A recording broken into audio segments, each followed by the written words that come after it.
Good morning, student. We have just finished our chapter number 1, which was relation and function, in which we studied about the relation, then functions and types of functions, which was surjective, injective, and bijective functions. Also, invertible functions. Now, based on this topic, now I am going to start new chapter, which is chapter number 2, inverse trigonometric functions, which is interconnected to this chapter, chapter number 1. So I am just starting chapter number 2 as well. Now let us see what is inverse trigonometric functions now. Chapter number 2 inverse trigonometric functions. पहले मैं आपको थोड़ा सा remind करा देता हूँ 11th class का कि डोमेन और रेंज क्या था हमारा जो ट्रिग्नोमेट्रिक फंक्शंस थे। जैसे साइन फंक्शंस में क्या होता है, sine function is sine is such that real number two -1 to 1। ये रियल नंबर तो इसका डोमेन था और ये रेंज था -1 to 1 कि अगर हम ग्राफ प्लॉट करेंगे तो -1 और 1 के बीच में ही इसका आता था साइन फंक्शंस का। ऐसे ही कोसाइन फंक्शन में cos is such that real number इसका डोमेन एंड ये -1 to 1 रेंज। टेंजेंट फंक्शंस का ten function is such that real number two this. अब ये मैंने आपको बहुत अच्छी तरह से एक्सप्लेन किया था कि इसका जो domain real number minus this क्यों होता है, क्योंकि टेन जो होता है वो साइन अपॉन कॉस होता है और कॉस जो है इस वाले टर्म में कॉस जो है डिनोमिनेटर, तो denominator must not be equal to 0, वो 0 नहीं होना चाहिए। तो रियल नंबर में से अब देखो कॉस जो है 0 किस में होता है, ये जनरल इक्वेशन है when cos x is equal to 0, तो ये इसकी जनरल इक्वेशन थी। तो ये टर्म नहीं होनी चाहिए उसके साथ। तो real number minus this term that is domain tan function का, और इसका रेंज जो है रियल नंबर था। ऐसी कॉट का जो डोमेन है रियल नंबर माइनस दिस, और इसमें कॉट में कॉस अपॉन साइन होता है, साइन 0 नहीं होना चाहिए, और साइन 0 किस में होता है, x equal to n pi में, तो मतलब रियल नंबर एक्सेप्ट दिस। तो to real number means real number minus this to real number means ये डोमेन है और ये रेंज है। ऐसे ही सीकेंड फंक्शन का जो डोमेन था वो ये था और रेंज ये है। सीकेंड में आपको पता है 1 अपॉन कॉस होता है, तो रियल नंबर माइनस कॉस, इसमें जो 0 होता है उसको माइनस कर देते हैं हम रियल नंबर में से, और रेंज होता है रियल नंबर -1 to 1। और कॉसेकेंड फंक्शन में cosec is such that real number cosec होता है 1 अपॉन साइन, साइन 0 नहीं होना चाहिए, साइन 0 किस में होता है, x equal to n pi में, तो real number minus x equal to n pi, and ये डोमेन है और दिस इज द रेंज। तो ये तो हमने पहले ही 11th क्लास में हमने बहुत अच्छी तरह से समझा हुआ है और इसके ग्राफ्स भी हमने अच्छी तरह से ड्रॉ किए हुए हैं। Now in class 12th we have inverse trigonometric functions. अब पहले तो इन्वर्टिबल फंक्शंस क्या होते थे वो आपको पता होना चाहिए, और पता चल भी गया है आपको चैप्टर नंबर 1 में कि व्हाट इज इन्वर्टिबल फंक्शंस।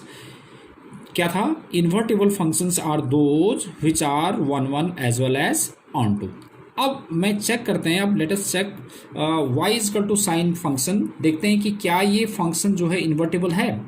तो देखो ग्राफ से ही आपको अपना आप ही पता लग रहा है कि ये फंक्शन थ्रू आउट यहाँ से लेके यहाँ तक ये जो है इन्वर्टिबल फंक्शन नहीं है। क्यों नहीं है, क्योंकि ये 1 1 और ऑन टू नहीं है।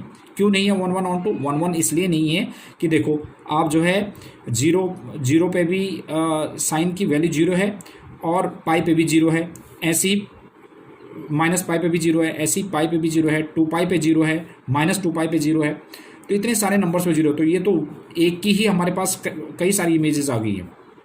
मतलब क्या होना चाहिए, 1 1 के लिए क्या होना चाहिए था, 1 1 के लिए every element of set in its domain should have distinct image in its codomain, जबकि इसमें तो बहुत सारी इमेजेस आ रही हैं। देखो जैसे हम साइन फंक्शन है, अगर मैं इधर वैल्यू रखूं तो इसमें देखो हमारे पास पाई 0 माइनस पाई, इन सब की इमेजेस क्या है, 0 है। तो ये तो सेम इमेज आ गई है ना, जबकि इसमें डिस्टिंक्ट इमेज होनी चाहिए। तो इसका मतलब ये 1 1 फंक्शन नहीं है।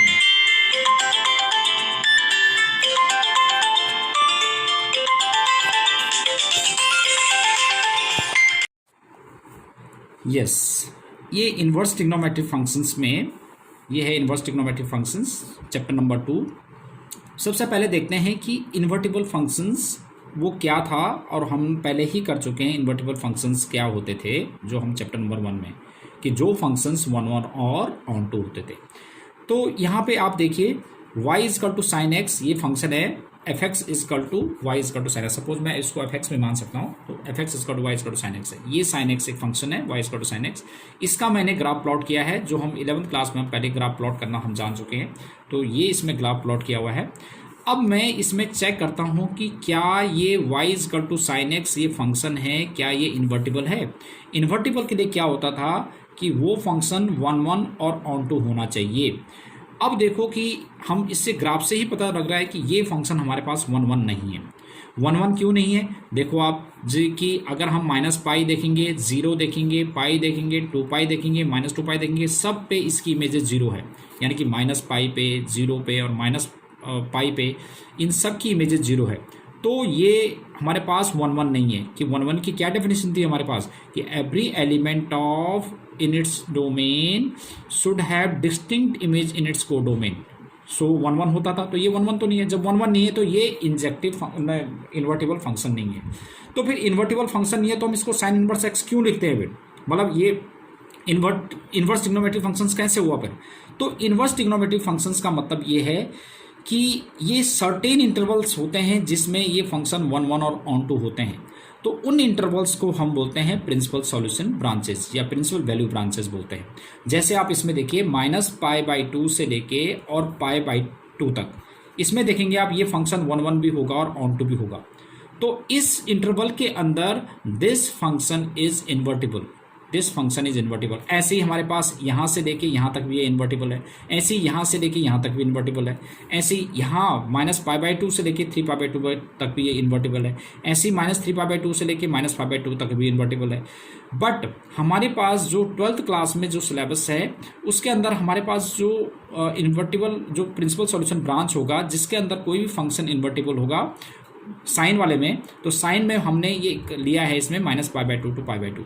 तो कहीं पे भी अब ये अंडरस्टूड है कि कहीं पे भी हमारे पास साइन इनवर्स एक्स लिखा होगा, जैसे हमारे पास y is equal to sine x है, तो अब मैं इसका इन्वर्टिबल फंक्शन कैसे करते थे कि जैसे हमारे पास ये होता था कि y is equal to if y is equal to f x, तो विच इम्प्लाइज जो हमने प्रीवियस क्लास चैप्टर में पढ़ा है, तो which implies x is equal to f inverse y, f inverse y. तो same way if we have y is equal to sine x then x is sine inverse y. अब इसका मतलब क्या हुआ कि जैसे हमारे पास साइन, हमें पता है कि साइन 90 की वैल्यू 1 होती है, जैसे हमारे पास साइन 90 की वैल्यू होती है 1, तो साइन इनवर्स 1 क्या हो जाएगा, साइन इनवर्स 1 हो जाएगा, that is sine inverse 1 will be π/2, है ना। तो इन्वर्टिबल फंक्शंस का मतलब ये हुआ। तो sine y is equal to sine x, तो x is equal to sine inverse y.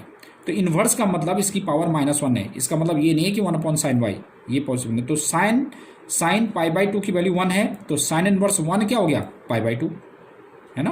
तो ये इन्वर्टिबल फंक्शन, तो इन्वर्टिबल जहाँ पे भी इन्वर्स होगा तो it means that invertible function is for its principal solution branches only, यानी कि वो प्रिंसिपल सॉल्यूशन ब्रांच के अंदर है। जहाँ पे भी साइन इनवर्स एक्स लिखा है तो ये हमारे पास अंडरस्टूड है कि वो -π/2 से लेके π/2 तक होगा। अदर प्रिंसिपल वैल्यू ब्रांचेस भी हैं, बट हमारे पास 12th क्लास में ये प्रिंसिपल वैल्यू ब्रांचेस हैं हमारे पास जो हमने यूज करने हैं। तो साइन के लिए देखिए ये प्रिंसिपल वैल्यू ब्रांचेस है, this is principal value branches,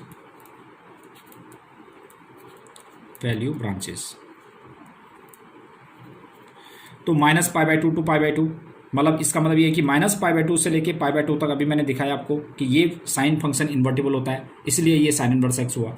ऐसे ही कॉस फंक्शन में 0 से लेके पाई तक ये इन्वर्टिबल होगा। ऐसे ही इसमें कॉसेक में -π/2 से π/2 तक होगा एक्सेप्ट 0, ये इन्वर्टिबल होगा कॉसेक फंक्शन। ऐसी सेक फंक्शन 0 से π/2 तक इन्वर्टिबल होगा -π/2 को छोड़ के। ऐसी tan इनवर्स जो है -π/2 और π/2 के बीच में इन्वर्टिबल होगा। ऐसी कॉट इनवर्स जो है 0 to π के बीच में इन्वर्टिबल होगा। तो these are the principal value branches. I am repeating once again कि principal value branches are those in which any trigonometric functions are invertible. That means any trigonometric functions are 1 1 as well as onto. So these are inverse trigonometric functions and their principal value branches. ये तो अब हमने इसी branches को mind में रखते हुए हमने अब काम करना है।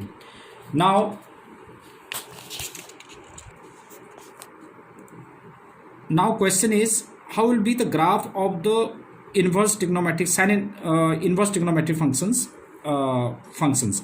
तो ये मैंने प्लॉट किया है y is equal to sine inverse x, यानी कि साइन इनवर्स x का ग्राफ इस तरह का होगा। जैसे इसमें हमने x पे ये था, y पे हमने -1 और 1 लिए थे, बस इसमें चेंज क्या हो गया कि x एक्सिस की जगह y एक्सिस हो गया, y एक्सिस की जगह x एक्सिस हो गया। तो इसमें x और x डैश पे ये तो हमारे पास 1 हो जाएगा, और ये -1 है, और ये y एक्सिस पे हमारे पास जैसे 0, π/2, पाई, 3π/2, 2π, 5π/2 ये सारे हो गए। तो ये अलग अलग ब्रांचेज है। तो ये देखिए हमारे पास ग्राफ जो है इन्वर्स ट्रिग्नोमेट्रिक फंक्शंस के, ये हमारे पास एनसीईआरटी की बुक में गिवन है। जैसे ये हमारे पास कॉस फंक्शन का है तो उसका इन्वर्स का ये है। ऐसे हमारे पास एक कॉसेक फंक्शंस का है, ये कॉसेक इन्वर्स का है। ऐसे ही हमारे पास ये सेक इन्वर्स का ग्राफ है, तो ये नहीं सेक फंक्शन का ग्राफ है तो ये सेक इन्वर्स का है। ऐसे ही टैन का ये है तो टैन इन्वर्स का ये है। ऐसे ही कॉट का ये है तो कॉट इन्वर्स का ये ग्राफ है।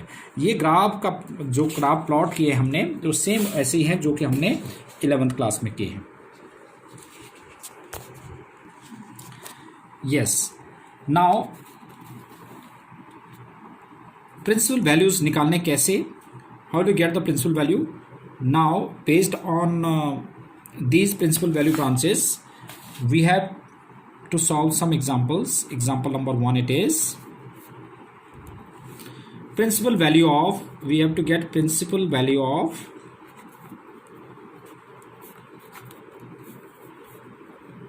sin inverse 1/√2। इसकी प्रिंसिपल वैल्यू निकालनी है हमने। अब ये देखना है हमने कि ये प्रिंसिपल वैल्यू ब्रांच के अंदर है या नहीं है, उसकी वैल्यू भी हमने इसके अंदर देखनी है। तो इसके लिए कैसे कहते हैं, let sine inverse 1/√2 is y, then sine inverse इधर जाके क्या हो जाएगा साइन y, तो साइन y इज 1/√2। तो अब देखते हैं कि ये साइन में किसकी वैल्यू होती है, साइन y इज साइन, अब ये पॉजिटिव वैल्यू है, पॉजिटिव वैल्यू है, ये साइन π/4 की वैल्यू होती है। तो ये चीज़ आपने इसमें माइंड रखना होता है, माइंड में रखना होता है कि अगर हमारे पास 1/√2 है तो 1/√2 तो हमारे पास जो है थर्ड क्वाड्रेंट में भी होता है। जो साइन तो पॉजिटिव जो है थर्ड क्वाड्रेंट सेकंड क्वाड्रेंट में होता है, बट सेकंड क्वाड्रेंट में इसके प्रिंसिपल वैल्यू ब्रांच नहीं है। तो इसका मतलब हम सिर्फ -π/2 और π/2 के अंदर ही यूज़ करेंगे। तो इसीलिए मैंने π/4 जो है इसी के अंदर, इसी प्रिंसिपल वैल्यू ब्रांच के अंदर आ रहा है, इसलिए मैंने साइन π/4 लिखा है। क्योंकि 1/√2 जो है वो सेकंड क्वाड्रेंट यानी कि पाई प्लस π/4 की वैल्यू भी हमारे पास 5π/4 की वैल्यू भी 1/√2 होती है। मगर मैंने 5π/4 यूज़ क्यों नहीं किया, ये इसलिए नहीं किया क्योंकि ये इसके प्रिंसिपल सॉल्यूशन ब्रांच के अंदर नहीं था। तो ये चीज़ आपने माइंड में रखनी है कभी भी किसी की वैल्यू निकालेंगे तो sine y is equal to sine π/4, तो y इज इक्वल टू π/4। तो this is first equation and this is second equation. तो from first and second we get sine inverse 1/√2 is π/4। तो ये आपको क्लियर हो गया होगा कि साइन इनवर्स π/4, जैसे साइन π/4 की वैल्यू, जैसे हम बोलते थे कि साइन π/4 1/√2 है, साइन π/4 1/√2। अब हमने अगर हमें पता करना है कि 1/√2 साइन में किसकी वैल्यू होती है, तो मैं साइन इनवर्स निकालूंगा। तो sine inverse 1/√2 is π/4, sine inverse 1/√2 is π/4, right. तो ये मतलब है इनवर्स का। तो sine inverse 1/√2 is π/4। Now we have another example, example number 2. What is example number 2a? This is cot inverse -1/√3. तो let cot inverse -1/√3 is y या x, कुछ भी ले लेंगे। तो cot y is equal to -1/√3। अब ये नेगेटिव है, नेगेटिव है तो नेगेटिव कौन कौन सा क्वाड्रेंट था, पहले तो हम देख लेते हैं कि 1/√3 किसकी वैल्यू होती है। अभी हम नेगेटिव नहीं साइन देख रहे हैं, हम सिर्फ 1/√3 देख रहे हैं। तो 1/√3 हमारे पास कॉट में π/3 की वैल्यू होती है, 60 की वैल्यू होती है ना, π/3 की वैल्यू होती है कॉट में हमारे पास।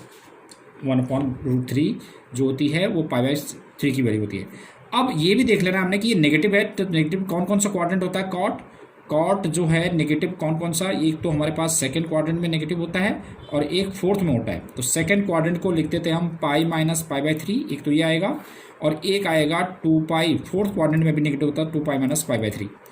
तो अब देख लेते हैं हम कि हमारे लिए सूटेबल कौन सा है, ये वाला ब्रांच है या ये वाला ब्रांच है। तो उसके लिए हम देख लेते हैं कि हमारे पास कॉट का प्रिंसिपल सॉल्यूशन ब्रांच क्या है। कॉट का है 0 to पाई, तो यानी कि 2 पाई माइनस पाई बाई 3 ये तो 0 से पाई के बियॉन्ड चला जाएगा, और पाई माइनस पाई बाई 3 ये इसके 0 to पाई के अंदर आ जाएगा। तो इसका मतलब मैं इस वाले वैल्यू को यूज़ कर लूँगा, राइट। तो cot y is equal to cot pi minus pi by 3 is 2 pi by 3। तो देख लेते हैं कि अब 2 पाई बाई 3 देखा हमने कि ये जो है 0 to पाई के बीच में आ रहा है, तो इसी वैल्यू को हमने यूज़ करना है। तो y is equal to 2 pi by 3। तो it is first equation it was, second this one. तो from first and second we observe that cot inverse minus 1 upon root 3 is 2 pi by 3. That's it. ये cot inverse minus 1 upon root 3 is pi by 3. अब देख लेते हैं one more example. एक question number 1 बता देता हूँ मैं आपको एक्सरसाइज। इसमें वन क्वेश्चन क्या है कि साइन इनवर्स हमने निकालना है, साइन इनवर्स माइनस 1 अपॉन 2। ये थोड़ा डिफरेंट है इसलिए मैं आपको बता रहा हूँ, sine inverse minus 1/2। This we have to get the value of this. तो let y is equal to, let x is equal to sin inverse minus 1 upon 2. तो sin x is equal to minus 1 upon 2। अब हमने देखना है कि 1 upon 2 तो हमारे पास पाई by 3 की वैल्यू होती, पाई बाई 6 की वैल्यू होती है, पाई बाई 6। अब ये जो नेगेटिव होता है हमारे पास साइन, ये है हमारे पास थर्ड क्वाड्रेंट और फोर्थ क्वाड्रेंट में। अब थर्ड और फोर्थ क्वाड्रेंट, अब देख लेते हैं कि थर्ड और फोर्थ क्वाड्रेंट की कोई वैल्यू है हमारे पास, जबकि इसकी प्रिंसिपल सॉल्यूशन ब्रांच तो माइनस पाई बाई 2 टू पाई है, पाई बाई 2 है, तो ये तो इसके अंदर आएगा नहीं। तो इसलिए मुझे इस तरह से इसको कन्वर्ट करना पड़ेगा कि जिससे कि उसकी वैल्यू माइनस पाई बाई 2 और पाई बाई 2 के बीच में आ जाए। क्योंकि एक बार फिर मैं रिपीट कर रहा हूँ कि साइन एक्स की वैल्यू माइनस हाफ है। इसकी वैल्यू देखने के लिए सबसे पहले हम देखेंगे कि नेगेटिव हमारे पास कौन सा क्वाड्रेंट है। साइन जो है थर्ड एंड फोर्थ क्वाड्रेंट होता है। तो थर्ड क्वाड्रेंट में तो पाई प्लस समथिंग हो जाएगा, और सेकंड क्वाड्रेंट में मैंने फोर्थ क्वाड्रेंट में 2 पाई माइनस समथिंग हो जाएगा। समथिंग मीन्स कि ये किसकी वैल्यू है, पाई बाई 6 की। तो एक तो हमारे पास हो जाएगी पाई, एक तो वैल्यू आ जाएगी हमारे पास पाई माइनस पाई बाई 6 की वैल्यू, और एक आ जाएगी 2 पाई माइनस पाई बाई 6 की वैल्यू, जो हम माइनस हाफ जो होता है साइन में। तो इसको मैं सॉल्व करूँगा तो ये आएगा 5 पाई बाई 6, और ये आ जाएगा हमारे पास 6 2 12 11 पाई बाई 6। अब आप देखेंगे कि ये दोनों वैल्यू जो हैं वो इस प्रिंसिपल सॉल्यूशन ब्रांच के अंदर नहीं है, तो इसका मतलब मैं इन दोनों पॉसिबल वैल्यूज़ को नहीं लिख सकता। तो अब हमारे पास अल्टरनेटिव वे क्या है इसको लिखने का। मैं इसको ऐसे लिखूंगा कि साइन एक्स इजकल टू, मैं माइनस ऐसे ही रहने देता हूँ, हाफ होती है साइन पाई बाई 6 की वैल्यू। अब माइनस एज इट इज, और हाफ होती है साइन पाई बाई 6 की value.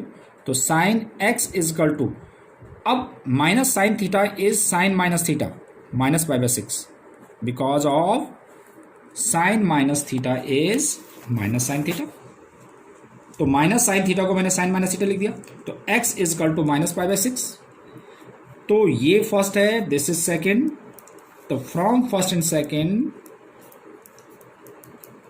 we observe that sin inverse minus 1 upon root 2 minus 1 upon 2 is minus pi by 6। अब देखेंगे हम कि माइनस पाई बाई 6 है, जो माइनस पाई बाई 6 इसी इंटरवल के अंदर आ रहा है। यस, आ रहा है माइनस पाई बाई 6। इस means sine inverse minus 1 upon 2 is minus pi by 6। तो ये बेसिक्स हैं आपके पास इनवर्स ट्रिग्नोमेट्रिक फंक्शंस के। जब आपको ये चीज़ क्लियर होगा तभी आपको ये चैप्टर आगे समझ में आने वाला है। तो इससे रिलेटेड मैं आपको और भी क्वेश्चंस दूंगा, और इसी से रिलेटेड आपने एक्सरसाइज 2.1 करनी है as a homework. That's all for today.